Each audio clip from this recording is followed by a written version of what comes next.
السلام عليكم ورحمة الله وبركاته. ازيكم عاملين ايه؟ النهارده هنعمل غدا سهل وبسيط جدا، حاجة اقتصادية. هنعمل البصارة القمر العسل دي بمقادير سهلة جدا. ربع كيلو فول مدشوش، هنعمل بيها طبقين البصارة الحلوين دول، وهنحمر جنبيها شوية بطاطس وشوية اللي هو البصل المقرمش ده، ونسخن عيش طبعا، شويه جرجير بصل طماطميه كده مقطعه حلقات براحتك خالص اختياري.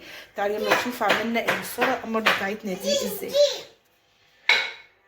نسمي الله ونصلي على الرسول عليه افضل الصلاه والسلام. اللهم صل وسلم وبارك على رسول الله عليه افضل الصلاه والسلام. معايا هنا بقى ايه عشان نعمل البصاره القمر بتاعتنا؟ ربع كيلو من الفول المدشوش، اللي هو الفول ده في طبعا اكبر منه اللي هي حبايته كبيره شويه، وفي الحبايه دي انا ما لقيتش الا الحبايه دي. تمام. انا نقعته، المفروض تنقعيه من بالليل والصبح تقعدي تغيري له ميه، عشان ايه؟ الميه بتبقى فيها انتفاخات وكده، يعني تقلل الانتفاخات اللي في الفول. ماشي. فانا نقعته لمده 4 ساعات، وصفيته حلو من ميته، وقعدت اغسل في ميته كويس جدا لحد ما الميه تبقى لونها صافي. عليه افضل الصلاه والسلام. تبقى لونها صافي، ما يبقاش الميه بيضه. تمام. ومعايا هنا بصلايه صغيره، وكمان معايا معلقه كبيره كده من الثوم. ومعايا بقى طبعا التوابل هيبقى ملح، شطه حاجه بسيطه، وكزبره وكمون، وطبعا ومعايا كمان الكزبره. هي دي كزبره على بقدونس على شبت، عشان دي كان باقي من خضره المحشي. ما تزعلش، هي بتحطك كزبره وشويه اللهم صل على النبي شبت. احنا حطينا شويه خضره المحشي، مش هيحصل اي حاجه. اول حاجه طبعا في حله كده انا هستخدمها بقى على البوتاجاز. احط بقى فيها الربع كيلو فول المدشوش، طبعا اختياري اللي انت عايزاه، عايزه تزودي تنقصي بصي براحتك. والكزبره بتاعتنا اللي هي الخضره.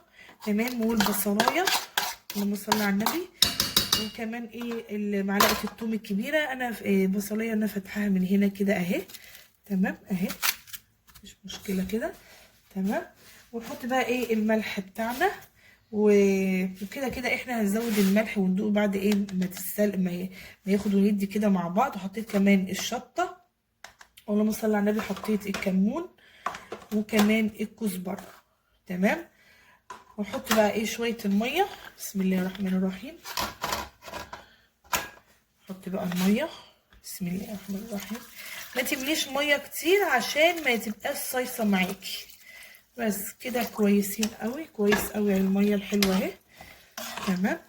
طبعا بقى كل سنه وانتم طيبين، احنا داخلين على رمضان، فبنعمل بقى شويه الاكل اللي هو الجميل بتاعنا الحلو ده.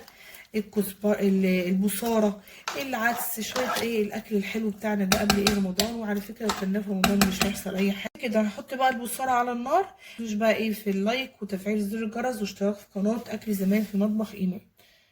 اهي البصاره بتاعتنا القمر بعد ما خلاص استوت خالص اهي ما شاء الله. سبتها بقى تبرد شويه 15 دقايق كده، اسيبها وبعدين اضربها في الخلاط. تمام.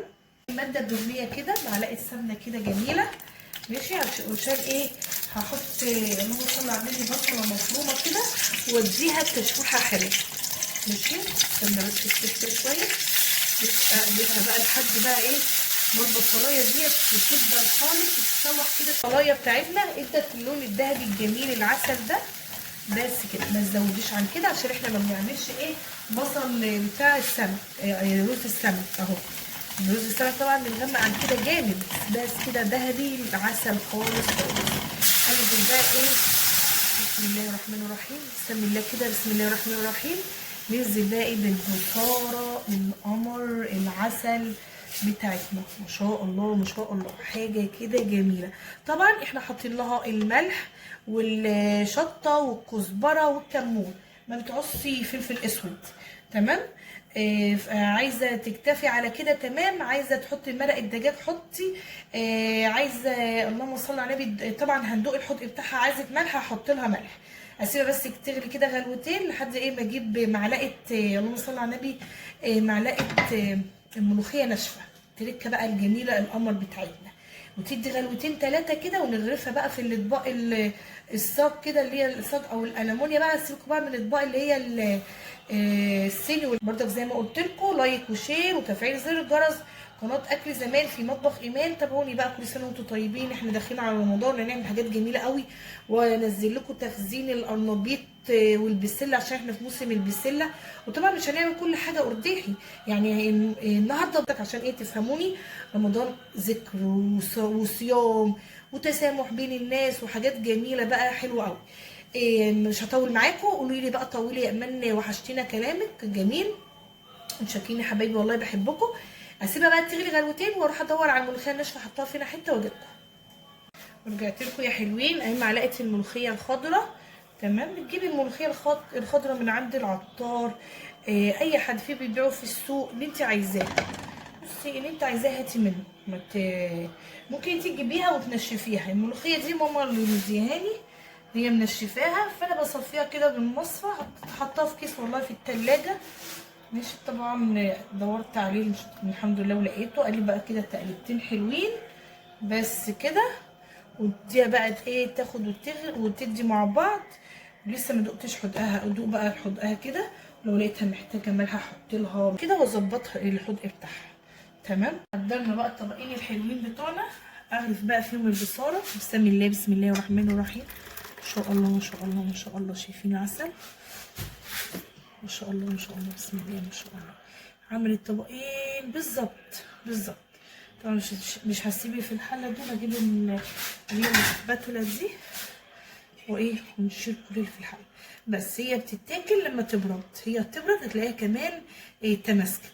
اسيبها بقى تبرد براحتها خالص، ونعمل شويه البصل اللي الجميل اللي هيتحط على الوش. طبق بصاره ما شاء الله، ربع كيلو عمل معايا طبقين بقى، الف هنا وشفا. وبكده خلاص غرفنا البصاره بتاعتنا القمر اهي، طبعا غرفناها سوا وبردت خلاص اهي، ما بقتش طعم من الطبق.